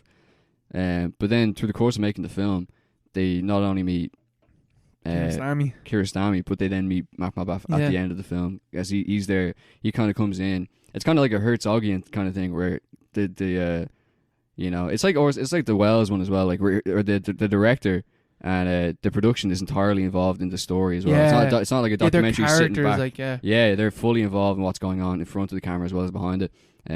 So Makhmalbaf shows up and like fucking mends the relationship between this guy who's pretending to be him and this family which idolizes him and was defrauded because of it. Yeah, you know. So it's like Sabzian's in fucking tears. Yeah, at the end. Yeah. There's like a little flower pot as well. That's where, because when I was watching, I was like, okay, surely this is real, because there's no way that Sabzian is like that good of an actor to just start bawling his eyes out when he meets the guy. So I was like, okay, this must be real. And then the end of the film was like, I don't know if this is real or not, because like it's so, because I haven't seen a documentary where the filmmaker's like, yeah, I'm gonna mend this this like issue between, you know, the subjects of my of my documentary. I'm gonna want to resolve the conflict. Yeah. Yeah. With the guy that was with the guy who surely would be like, Sabzian, you're a fucking weirdo. Like, Yeah. why were you pretending to be me? Uh-huh. It's so weird. It's such a, it's really like beautiful in a way. In a way, yeah. Like, because like even like he's just on the back of the bike, like on this motorbike with his favorite director in the world, on his way to like, you know, make amends with the people that he's wronged, and it's just like, this is a weird fucking movie. Yeah, this is such a weird, like, brilliant film in that way. Because it's kind of like he's like represents like the synthesis, I suppose. Because like the whole reason he explains it, Sabzian explains in court that like he really admires, like the reason he impersonated Makhmalbaf is because he really admires Makhmalbaf as an artist, and he wants to be admired by other people in the same way that he admires him. You know? Like, he wants to feel that glory or that I don't know, that feeling of having a purpose. Like, prestige. So, but it's also because he apparently I've never seen any Makhmalbaf movies, obviously, but apparently it's a very like authentic. He tells the story of like the lower classes, like the working people and the average person in Iran, and so that's how Sabzian identifies with him, like through his films, through the subject matter he deals with in his filmography or whatever. Whereas the family are kind of looking at it. They look up to him in like a more aesthetic kind of point of view. It's like he's Makhmalbaf. He's a big famous director. There's a lot of social prestige attached to his name. So at the end of the film, it's like Makhmalbaf showing the family, you know, what his films are really about. The average person, like, on the street, even if that guy was a bit weird, you know. Yeah, but like we're all a bit weird, like we're all a bit strange. Yeah, because like that is like one of the scenes where like Sabzian is as he's starting to pretend to be Makhmalbaf, and he's just like he's sitting beside the mom in one of the reconstructions of like past events, and he's just like, oh, so what do you like about my, like, pretending to be Makhmalbaf? He's like, oh, what do you like about my films, to the mom, and she's just like, they're just good. It's like, they're just good movies, you know, they're really well shot and stuff like that. And he's just like, oh, right, yeah. And he's like, and do your sons like my films? And she's like, yeah, no, they both really like your films. Like, what did they have to say? And he's like, they're good. She doesn't have anything to really say about the films, and neither does anyone in the family. They just like his movies. Like, they don't really like his name. They like his name, the and prestige. they like, you know, the way that they're like on a real like surface level. They like his films, but like you have that bit where Makhmalbaf's like, no, like I feel like, what he says, something like, great art through pain and suffering is able to like reveal a truth to the audience and communicate to the audience, and that's what Makhmalbaf was able to do for Sabzian. And like, it's like, I feel like that's like the climax kind of the film, and he's literally like, he looks at the camera, he's like, I'm not acting here, like this is how I feel about the film. I wrote a note saying like, oh, he broke the fourth wall here, saying that he wasn't acting, not realizing that he is actually in the game. Like, he broke the fourth wall in real life. Just like staring at a camera. Do that every day. And he's just there talking about like how much Makhmalbaf means to him, and how much like art and cinema and like being able to like communicate these like really complex feelings that he has, because he's very clearly a lonely person. Yeah, he's fucked. He's fucked. He's like, lives with his mom. He's got a shit job. He's living with his mom. He's like, he has to take care of his kid. His wife divorced him because she's like, this is a fucking shithole. I can't live here anymore. This isn't doing anything for me. And he's like, sure, cool, go ahead. Like, he's obviously he's poor. That's why he robbed your man, basically. Yeah, or swindled him anyway. And it's just like, you can really see why this guy would fall in love with these films, and like, you know, try to inhabit what they represent to him. And like, and not only that, but like aspire to be like Makhmalbaf. I don't know. It was similar to like something like Perfect Blue or something like that, or like, you know, like films about identity and stuff like that, in that sense. It was like, I was aspiring to be this person. I love the bits where they're just like, how far are we going to go with this? And he's just like, as far as they were willing to go. Yeah. I didn't have an end game. What does that mean? I didn't have an end game. It was like, if they were offered to fund your movie, would you have taken the money? He's like, yep. Yeah. I was like, obviously I would have. That would have been a great movie now. You know, that would be a real artifact. Imagine if Sabzian was able to like go the entire way and like get funding for a film from them and then make a film in their house As Macmabuff. That would be wild. That would have been insane. Yeah. Yeah. They should just let him do it. Yeah. I think it's really because I was thinking that it would have been this happened over the course of, like weeks or something. He's no, it's like the first time we met him was on Wednesday, and by Saturday we realized that he was a fraud. Wait, was it? Yeah, it was all in the same week.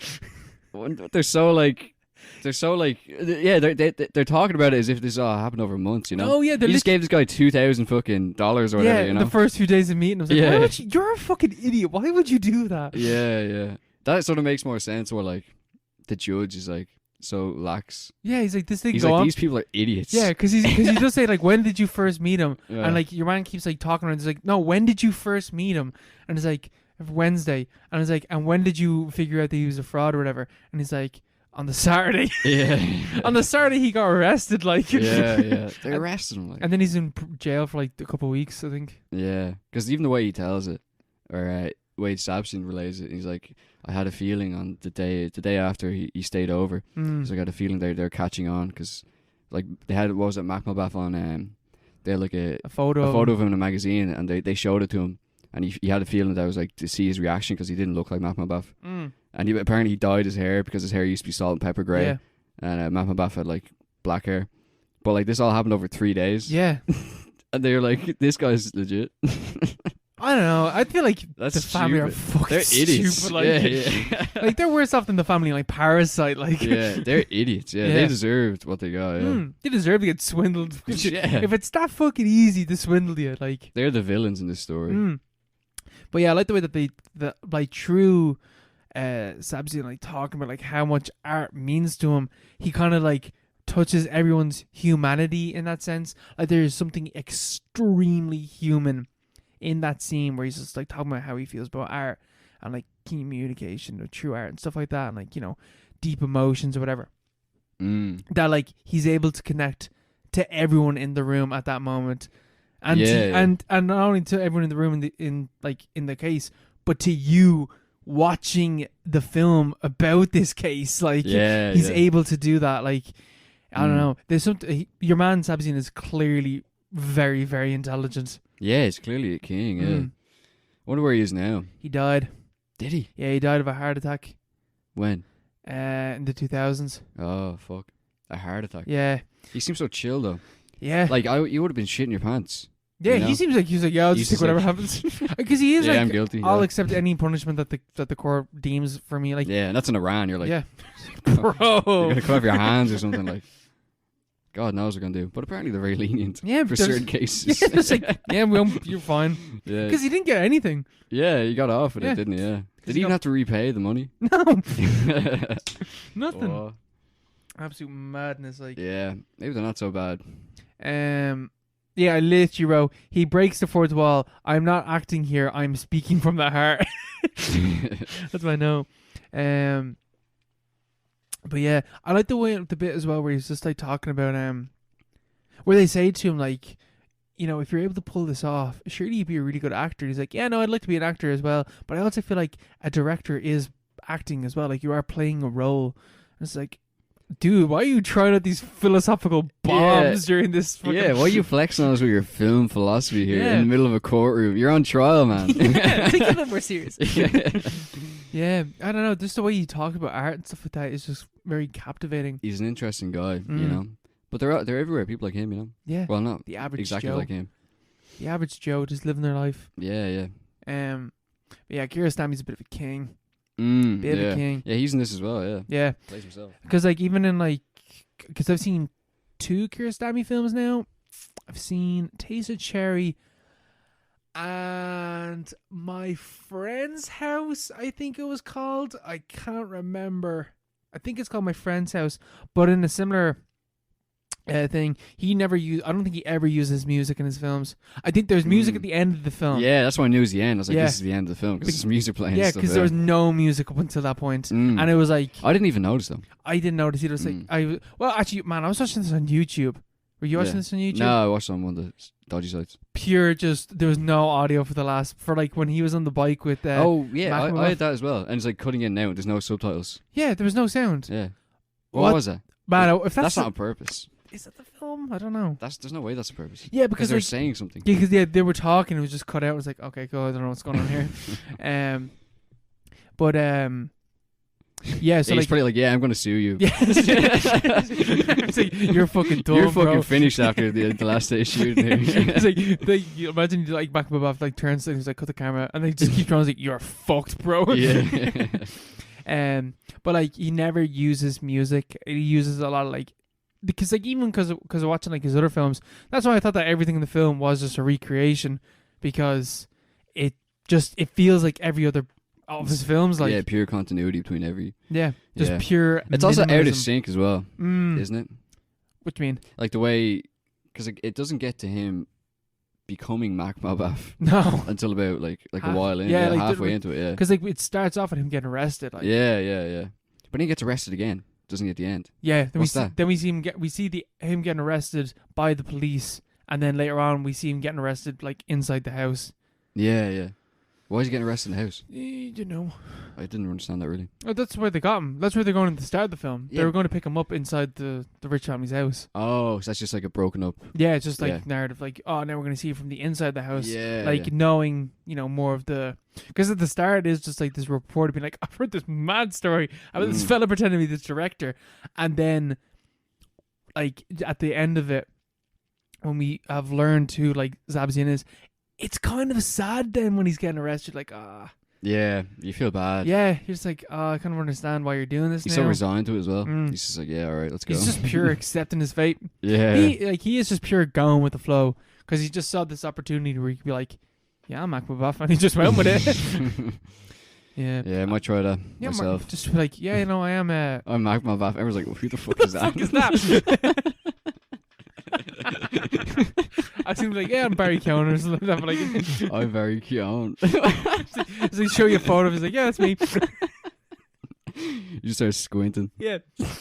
And then the day after that, you start squinting. Oh, it's quite weird. Dyed his hair now. Yeah. Starts crouching down. Yeah, it's getting real small. What the fuck are you doing? He's like, ask my mom. I was always squinting. I was always I crouching was always down. like this. Look at me. I am very Keoghan. Look at my squinty eyes. Oh Jesus. Yeah. I think it's funny though that like this you could never do something like that. You couldn't do it today. You couldn't do it today. You just Google it. You're like, you're not him. What the fuck are you talking about? Even like if it's like, I think it's funny that he is like an extremely well-known director in Iran, yet no one knew what he looked like. Yeah. Not as, like the family had no idea what he looked like. Yeah. Even the one where when they first meet him on the bus, and he's like, "Why do you take the bus?" And he's like, "Oh, I just like to like see the common people and stuff." And then he's like, he's leaving the gaff one of the days, and he like asks for a lift on their moped. Yeah, it's like they're describing that. It's just the situation sounds so funny. It's like, here, I'm the most famous director of this entire country. Do you mind giving us a lift on your moped into town? Can you give us $2,000 as well, there, please? Yeah. It's like, yeah, what a king. You absolutely, if you're that fucking thick, you deserve to get scammed like that. Like, fucking hell, so fucking funny. Great film though, it really was. I really enjoyed the film. It's a mad story. It is a mad story. Absolutely crazy story. That only could happen like pre-internet age. Yeah. I suppose they have internet in Iran, but it's pretty mad censored and all, wouldn't it be? I assume so. Yeah. I wonder how widely accessible it is. Yeah. Well, like rich people like them would definitely have internet. Yeah, true, definitely, Yeah. They definitely have Wi-Fi. 3G. 3G. They probably have 5G. In Iran? Maybe. Who knows? All that oil money. I want to go. I would like to go. Let's go to Iran. Would you ever go, like, what's your... If you were to go to Middle East, where would you go first? Middle East? I suppose Iran isn't the Middle East, is it? Yeah. Because you never hear... the only people that I ever hear going to, like, the Middle East go to, like, Saudi Arabia and stuff like that.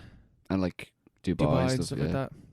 Yeah, see, most of those countries aren't very nice, are they? Yeah, I wouldn't want to go to those countries. Yeah. I don't know. It's not a great selection. No, It's it's not. no. No offense, any Middle Eastern listeners out there. It's quite chaotic. I'd love to go to Syria or something, but Yeah, obviously that's not Syria. an option. Yeah. But all their you know, their history and stuff, and the historical sites like Palmyra and like Are you able to go to a bunch of them? yeah, you can go like that. They have like they used to have a big tourist industry, like, but it's all we kind of do have Israel. Nah, we got no Iranian listeners. We got one from Israel, I guess. We got a what's that one? Go up. Egypt. Egypt. That's kind of Middle East. I go to Egypt. Yeah, I go to Egypt. Oh yeah, Egypt. Like North Africa, yeah. I wouldn't count Egypt, yeah, because like that's Africa. Mm. I'd love to go to Egypt though. That'd be really nice. Yeah, definitely. Morocco. We get the same amount of listeners in Ulster as we do in fucking Iran or Egypt. Fuck's sake. Might as well be fucking Egypt. Yeah. Where would you go in the Middle East? Iran. Iran's not in the Middle East. Is it not? It's in the Far East. The Far Or East. it's in the middle. No, it's not in the Middle East. Or so we're doing like Afghanistan. Afghanistan. Iraq. That's not in the Middle East either. Iraq. Yeah. I'll go Iraq then. 'Cause You go to Iraq. That's the only one that I can guess. I guess. You're mental. I go to I don't know, Turkey. Oman. I want to go to Oman. Where's Omar? Oman. It's beside Yemen, I think. I'm not going there. I'm not going near Yemen, man. Fucking hell. That doesn't sound very nice, yeah. But I'm sure it is in peacetime. But yeah. But like you have to see what's going on over there. Yeah. Yeah. We don't have to, but it would be interesting. Some fella I know put up on his story talking about what country was it that opened up recently in the last like few months that you could start traveling to it. Like Cuba? No, like it was pure blocked off for years because of war and stuff like that. Where? I think it was like Iraq or like Yemen or one of these countries. They're still fucked.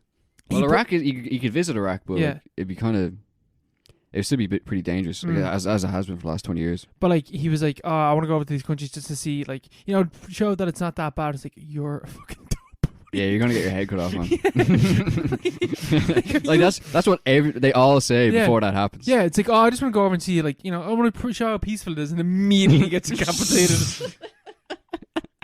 At the airport, like straight first foot off the ground. Yeah. It's also like those countries don't need you to show it. Yeah, exactly. Like, who are you proving it to? Like to your like 500 followers on Instagram, like yeah. Because it's still not expensive as well. It's like it's not like it's really hard to get there. Yeah, and then you get like you get put on a list and all. Yeah, you definitely get put on a list if you go to any of those countries. But no, I think it'd be really cool. Fucking CIA's knock up at your door and then when you come back. Yeah, guards. Yeah, the like, guards. What were you doing in fucking Jordan, lad? What the fuck were you doing up there? Like, yeah. I just want to show that it's not that bad. It's like, it's pulled out of the gap immediately. Gone. Lebanon, maybe. Lebanon looks nice. Yeah. Jordan also. I mean, honestly, if we're going to be honest, if I was going to those countries, it would be, like Israel. Dubai or like Saudi Arabia. But if I had to go to one of them, but yeah, you know what? I'd feel bad going there, man. I would. I feel like my morals would be like, don't do that. Yeah, a bit bad out, but sure. Look, it'll all be looking up for them soon enough. Sure, we're not. Anyway, we're talking about Iran as well. Iran. I want to go to Iran. Lovely country. Afghanistan. They're going to calm down now a bit as well. Yeah, lovely country. They'll be opening up. Lovely countries. Lovely countries. The cultures out in Afghanistan. Kandahar.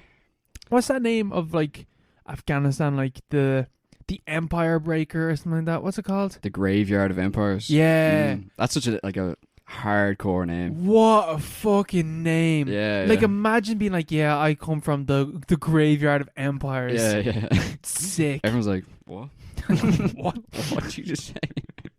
You come from where? Oh, like I just think that is fair play to them. Fair fucking play to them. Fair play to them. Like this unconquerable land. Yeah. The mountains. The same thing with Iran. If the US would invade Iran if it wasn't so difficult, like the terrain, like the mountains. Like Iran is fucking huge. It's by far the biggest country in the Middle East or in that area. By far. Yeah. It's so big. Like the Americans would like really struggle to even invade it. That's why they can basically do what they want. That's why they survived so long. That's in my friend's house. Where I can't remember. I don't know what the name of the film is, but like in that film as well, it is it's about this kid who he's in school and his friend forgets his book and his friend's gonna get in massive trouble. Yeah, where's my friend's house? That's it. Where is the friend's house? Even look at Kiarostami. Look at him. What a handsome man. Yeah. But in that film, like he has to like run up and down all these mad fucking hills. He's like running around like these huge hills to go over to the next city that is like his, or the next village that his mate's gaff lives in. It yeah, I'm just like, yeah, that looks like an unconquerable land. Yeah. That's really difficult to invade. Yeah. It's good shit. Iranian films, I've only seen Kiarostami films, but they're very cool. Yeah. Cool films.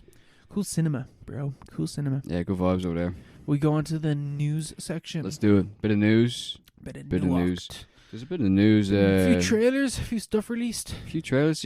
We had a look there at the old Ted K trailer. A movie, an upcoming film starring Charlton Copley, the South African guy, which everyone knows. Yeah, the guy from District 8 and all. Yeah. I said that last time we were talking about District 9. District 9 and Chap, you know? Yeah. The South African fella. He's playing Ted Kaczynski, the Unabomber, who is a like fucking neo-Luddite fucking terrorist, eco-terrorist in like America in the 90s, I think it was the 90s. I'm gonna look that up. But yeah, he was like, yeah, surely it was the 90s because there's phones and stuff like that around the time. Yeah, he was the guy. He was the guy. Everyone kind of knows him. He was the guy who went out, lived in a cabin in the woods, and he was like off the grid for like 30, 40 years. He was an MK Ultra victim. Like they had him 1978 and 1995. Oh Jesus, 20 years. Yeah. But yeah, he was like a child prodigy, and then he was like involved in MK Ultra for a while, and then he just fucking lost the plot, moved out to the woods, refused to interact with modern civilization, wrote this mad manifesto about technology, the industrial society and its future. I started sending bombs to universities and airports. Yeah, as like the fucking institutions of modern civilization. And he killed like 3 people. Like, he didn't kill a lot of people. How many people did he injure? He injured like 25 or something. He injured, oh for fuck's sake, you stupid fucking 23. 23. So like, as far as terrorists go, he's not the worst. And the thing is, like, he's got a lot of traction recently because obviously it's very easy to find his manifesto online. And a lot of his manifesto is like, a lot of it has been reused by like, like full on fascist terrorists. Like Anders Breivik plagiarized. His manifesto was like mostly actually plagiarized from Kaczynski's. But like, you read a bit of it. I don't, a lot of it, you're like, it makes a bit of sense. You know? It's clearly like extremely neurotic, and the guy's clearly not well. Yeah. But at the same time, it's an eco-fascist argument where you're just like, okay, I see where you're coming from. I kind of see where you're coming from. I completely see where you're coming from, but like, you're going about it the wrong way, bro. Yeah, tone it down a bit maybe. Also, but like, yeah, people have it's gotten a big following recently, or more people read it now. But and he has like fans and stuff. He's still in prison. I think he has cancer now. I think he's bad cancer. I think he's 79. He's quite old, yeah, but he's still alive. Yeah, he's 79. And so they're making a film about him. It's called Ted K. It's coming out in I think this year. And the trailer just dropped, and it looks pretty good, to be honest. It looks mad intense. It looks very intense. It's like a thriller, or it's like presented as a thriller. But the reviews, because I saw the trailer, I was like, oh, that looks pretty good. But like, the trailer, you can't base anything really off a trailer. But then I looked at the reviews, and the reviews are all very, very good. There's only like 10 out, but they're from like reputable sources and stuff, and they're like, this is actually a pretty good film. Like this is very well done. It looks like it's really well shot. Yeah, because it's a good story. It's something I don't know, not worth exploring. Just worth. It'd be interesting to watch, I think. Yeah, it also looks like a film that they could easily could have shot during COVID. Yeah. It's just like do it out in the forest, like wild man in the woods goes mental. Yeah, yeah. I think it'll be good. It'll be a good watch. It's going to be a mad acting piece as well. Yeah. I was only thinking, Oscar noms will be out this month. Oh, will they? I think so. I wouldn't have a clue what would win. Having a fucking Ronnie Drew. Having a breeze. Power of the Dog is the only one that I know might win something. Power of the Dog, what's that? It's Jane Campion film. It's on Netflix. Benedict Cumberbatch. Oh, right. Deconstruction of masculinity. It's about cowboys and shit. You know. Looks good. It's meant to be good. Yeah. I will probably. I'll watch it. We'll watch it around then. If it gets nominated, I'll watch it then. Like, oh yeah. Yeah, man. It's a seal of approval from fucking, from the elite. The elites, yeah. But you were listening. You were also talking about before the podcast all these toy films that are being released. Yeah, I was reading about. I'll just read it out. This article came up, and it was talking about like kind of a new trend, because obviously like IP is king these days. Like most films, there's very, very few original films. Like that's not even a cliche, or like films were better back in the day. Like it's just a fact. Like to get greenlit, you have to have you nearly always have to have a. Literally last week you were talking about how the biggest films, biggest sci-fi films are all sequels. Yeah, you have to have a pre-existing kind of like a base so that people can actually put money into your project. Yeah. But I was reading this article, it's about like how they're using it, and I'm just going to read it out. Warner Brothers is in prep for Barbie, starring Margot Robbie and Ryan Gosling, and directed by Greta Gerwig, who co-wrote the screenplay with partner Noah Baumbach. That sounds a bit strange, but yeah, but then it goes on. They're also at script stage on a Hot Wheels film. In July, Netflix will shoot the anticipated remount of Masters of the Universe, starring the buff blonde He-Man. Universal Pictures out work on a horror franchise based on Magic 8 Ball with Blumhouse, which is like a horror fucking. Yeah. They're like prestige horror, like. Yeah, Magic 8 Ball. Yeah. I can picture that film, but that's there's no way that can be good. Yeah, I'm picturing like something like that film Truth or Dare, or yeah. And the trailer's just like fucking try again or whatever. Yeah, like, it cuts. It's just like, the ball rolls around. Yeah, it's like, the ball is a mind of its own. It's like Final Destination or something. Like, will I be able to do this? And it's like, yes, but then the yes comes with a cost or something like that. Yeah. Fucking yeah. But and then and the studio is bringing back Rock'em Sock'em Robots to life with Vin Diesel. At Paramount, Tom Hanks will embody his childhood favorite, Major Matt Mason. Never fucking heard of that. That sounds like a Tom Hanks film though. Yeah. The astronaut action figure. Sorry, wait, what was that, say? Major Matt Mason. What's it based on? Major Matt Mason? Yeah, the astronaut action figure. I've heard of that. Yes. Because I was going to say there's a Buzz Lightyear film. Yeah. That's so weird. That's basically a toy film as well. Yeah. It literally is a toy film. Yeah. And MGM will put out Polly Pocket with writer-director Lena Dunham and star Lily Collins. Polly Pocket. There's a Barbie movie already coming out. Why are you making a Polly Pocket film? Yeah. It's like a DC Marvel kind of thing, I suppose. Yeah. Different universes. But also, like, the one that kind of struck me was later on in the article talk about a dark, grim reboot of Barney, starring Daniel Kaluuya, which was it was like announced quite a while ago, but we never touched on it. I don't think. No, I don't think so. This is the first time I've ever heard about it. Yeah. Anyway. So we have like a Joker version of Barney the dinosaur. Do you think Selena Gomez will be in this as well? Yeah, Demi Lovato. Yeah, fucking better be. Yeah. Get her back. Get them all back In like a Spider-Verse kind of way. Oh, man, you should see it. Yeah, Selena's in it. I think it was Robin that made this point, but like Marvel. So like, I think the whole MCU thing is like, look at all the characters that we own, and look at like all the characters you recognize, like Thor, Hulk, Captain America, and like the first Avengers film is like, isn't it mental that they're all in the same film together? Now Marvel are so big that it's like, isn't it mental that we can have multiple versions of the same character? Like the crossover like thing has gotten ridiculous. It doesn't work anymore. Yeah, it's collapsing in on itself. Like, yeah, I don't know. Surely MCU films have to die eventually. I don't even mean that in terms of like they're not real cinema or anything like that. But like, I mean, like, surely they can't keep going. Yeah, I think they have. I think this is like the year with the most films they have coming out so far. I was reading something about that. Maybe they're trying to cash in or something. They foresee some kind of like fucking drop off. Yeah, people aren't enjoying them as much. People will get tired of it, except for No Way Home. Yeah. Like, but you can't keep topping that. Like, yeah, there's nothing. Like everyone had that idea. Yeah. Like, do Maguire Spider-Man, like, do Garfield. As soon just as put them all in one. Yeah. As soon as there's like multi-dimensional Spider-Man's, like they're gonna get all three together. Yeah. And now there's nowhere else you can really go. You just have reiterations of the same thing that's already happened before. People will see it, but the enthusiasm will run out, you know. They're spending more and more on marketing to reinforce, you know, the drop off in people actually wanting to see it, you know. Yeah.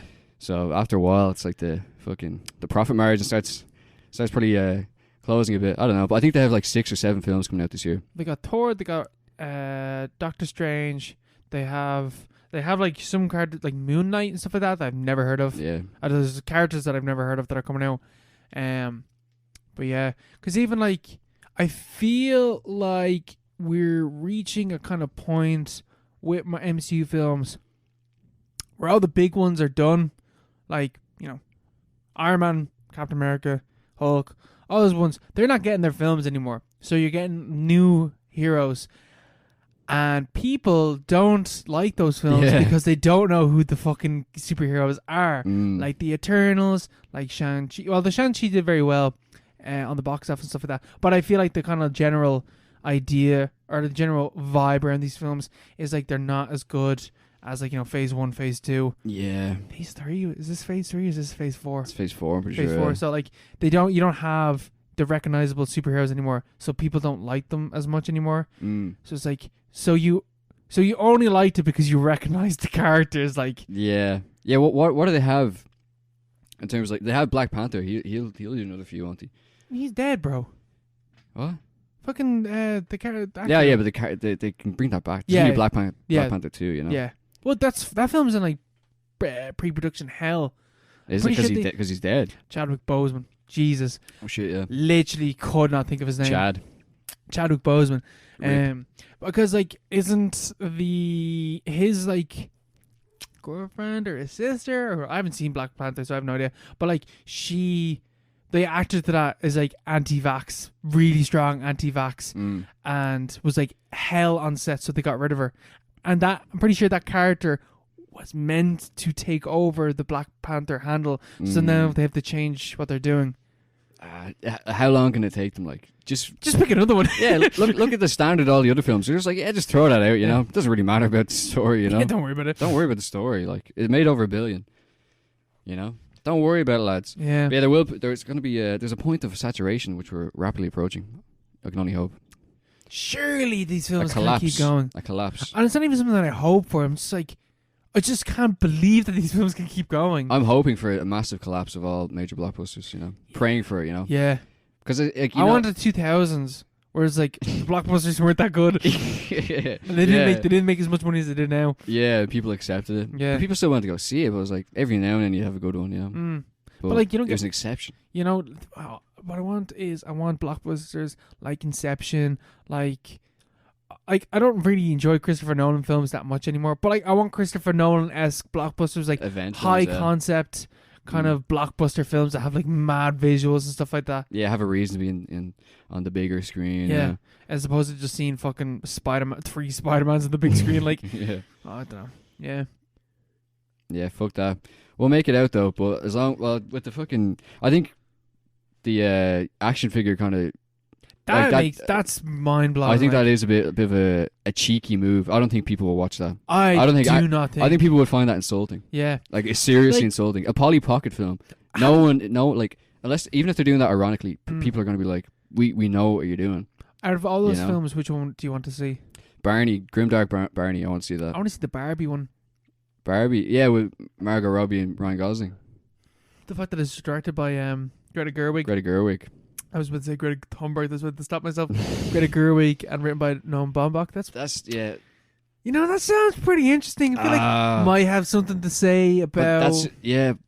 Yeah, maybe, yeah. But that's just a legitimization of the whole idea, isn't it? Yeah. It's like you're better off putting your creative juices into something else. Yeah, why does it have to be more directly? Yeah. Why does it have to be Barbie? Why does it have to be an IP, which is already like extremely problematic as well, like historically, you know? Yeah. Maybe we can say something with that, but then also you don't have to. You could just be a fake Barbie. It could just be any other thing. Yeah, you don't. You don't need the IP. Surely the fuck like Barbie Corp aren't gonna let them criticize Barbie. Like, yeah, exactly. Yeah, you're working within the system and you're gonna criticize it. Like, yeah, you can to the extent that it's profitable for them and it looks good for their brand. Yeah. So you can't actually do any decent criticism. Of it. It's not like a Malibu Stacy in The Simpsons where it's like real tongue in cheek about like what it's saying about Barbie. Yeah. But Yeah, like, it's more like modern Simpsons. We're like, we hate Fox. But we like, hate Fox, but we're owned by them. Yeah, Look at all we the hate properties. Disney. Yeah, but look at this. Yeah, it's literally that. Yeah, it is. Yeah. Yeah, I don't know. I'm just tired of OPs. I'm tired of IPs. I want things that aren't already based off a pre-existing franchise. Having said that, favorite most anticipated film for this season, for this year, is a Texas Chainsaw Massacre film. It's an independent film. Well, not really, but still. So with Netflix. No, man, it's art cinema. It's gonna be great. Yeah. Is the new Halloween film coming out this year? Yeah. Yeah. Next Halloween. It's gonna be so good. Well, we'll see. I Actually, no, yeah, that is. I gonna be can't. I can't deal with Texas Chainsaw and Halloween being out in the same year and both being bad. Yeah, we'll have to move on, find something else. Yeah, it was Scream meant to be good this year. Apparently, Scream is really good. Fuck it. I'll become really into The Scream now. guy. I'll get really into Scream. You just like completely like deny the fact they had a Halloween phase. Yeah. Halloween. Halloween. That was always shit. No, I've never heard of it. Yeah, Never heard of it. yeah. Texas Chainsaw. That film is so boring, bro. Nothing happens. Yeah. Well. There's That's not even true. good kills in it, man. Yeah. It's so slow, man. Yeah. Texas Chainsaw. The first Texas Chainsaw is pretty slow, though. 80 minutes. That's what I love about it. Yeah. Deliberate. Deliberate. Well paced. Well, we go on to the listener question, section. We got one sent in to us from James. I saw it earlier. James is asking us, who'd win in a scrap? On. Right. This I was thinking about this, right?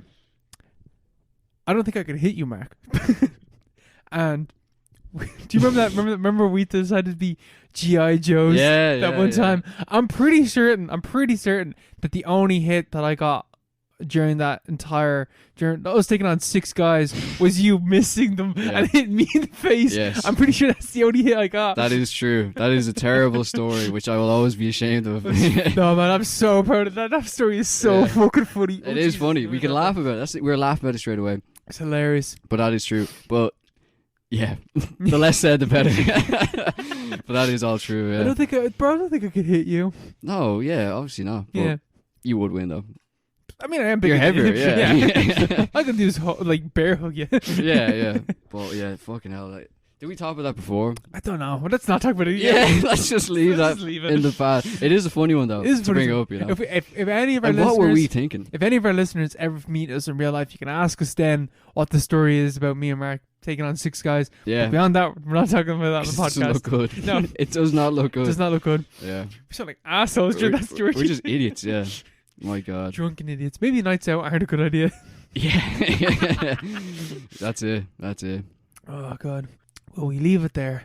We'll leave it there. Just before we go, we'll stick on a recommended film for episode 77. The number of God. Yeah. 77. 77. Notoriously, not 777. 77. Isn't that like a terrorist attack in London, wasn't it? Yeah. Forget about it. We'll delete that part. Yeah, I'm going to recommend 1976 Network. Sounds good. Directed by Sidney Lumet and written by Paddy Chayefsky. It's a classic. It's an absolute classic. One of the greatest films of all time. Right, because now Paddy Chayefsky can now redeem himself From Altered States. Yeah. Yeah, this is like not Altered States at all. This is really good. Perfect. This is all Chayefsky, I think. Mainly, anyway. But like, it's very, very, very good film. One of the best. Buzzing. Media all over it. It's all about the media. That's our ballpark, bro. That's what I did 3 years of that. I spent $9,000 on that. No.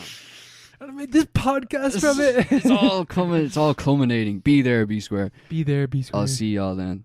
Bye. Bye.